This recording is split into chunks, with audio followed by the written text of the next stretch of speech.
I wake up in the morning and I want to reach for my phone. But I know that even if I were to crank up the brightness on that phone screen, it's not bright enough to trigger that cortisol spike and for me to be at my most alert and focused throughout the day and to optimize my sleep at night. So what I do is I get out of bed and I go outside. And if it's a bright, clear day and the sun is low in the sky or the sun is, starting to get overhead, what we call low solar angle, then I know I'm getting outside at the right time. If there's cloud cover and I can't see the sun, I also know I'm doing a good thing because it turns out, especially on cloudy days, you want to get outside and get as much light energy or photons in your eyes. But let's say it's a very clear day and I can see where the sun is. I do not need to stare directly into the sun. If it's very low in the sky, I might do that because it's not going to be very painful to my eyes. However, if the sun is a little bit brighter and a little bit higher in the sky, sometimes it can be painful to look at. So the way to get this sunlight viewing early in the day is to look toward the sun. If it's too bright to look at directly, well, then don't do that. You just look toward it, but not directly at it. It's absolutely fine to blink. In fact, I encourage you to blink whenever you feel the impulse to blink. Never look at any light, sunlight or otherwise, that's so bright that it's painful to look at because you can damage your eyes. But for this morning sunlight viewing, it's best to not wear sunglasses. That's right, to not wear sunglasses, at least for this morning sunlight viewing. It is absolutely fine to wear eyeglasses or contact lenses, so-called corrective lenses. In fact, those will serve you well in this practice or this tool because they will focus the light onto your neural retina and onto those melanopsin and intrinsically photosensitive ganglion cells. If your eyeglasses or contact lenses have UV protection, that's okay. There's so many different wavelengths of light coming from the sun, and they are bright enough that they will trigger the mechanisms that you want triggered at this early time of day. So try and get outside, ideally within the first 5 minutes of waking, or maybe it's 15 minutes, but certainly within the first hour after waking. I want to share with you 3 critical things about this tool of morning sunlight viewing. First of all, this is not some woo biology thing.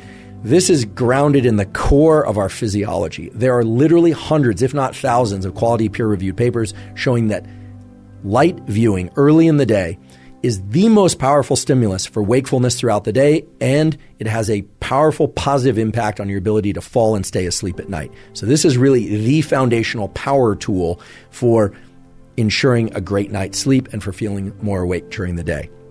Second of all, if you wake up before the sun is out, you can and probably should flip on artificial lights in your internal home environment or apartment or wherever you happen to live if your goal is to be awake.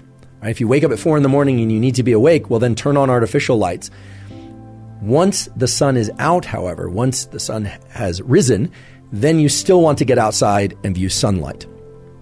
Some of you will wake up before the sun comes out, and if you're asking whether or not turning on artificial lights can replace sunlight at those hours, unfortunately, the answer is no.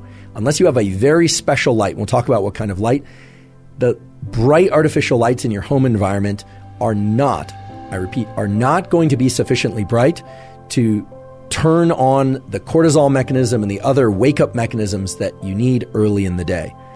The diabolical twist, however, is that those lights in your home or apartment or even on your phone are bright enough to disrupt your sleep if you look at them too late at night or in the middle of the night. So there's this asymmetry in our retinal, our eye biology, and in our brain's biology, whereby early in the day, right around waking, you need a lot of light, a lot of photons, a lot of light energy. And artificial lights generally just won't accomplish what you need them to accomplish. But at night, even a little bit of artificial light can really mess up your so-called circadian, your 24-hour clocks, and all these mechanisms that we're talking about. So if you wake up before the sun is out and it's still dark, please turn on as many bright artificial lights as you possibly can or need, but then get outside once the sun is out. On cloudy days, you especially need to get outside.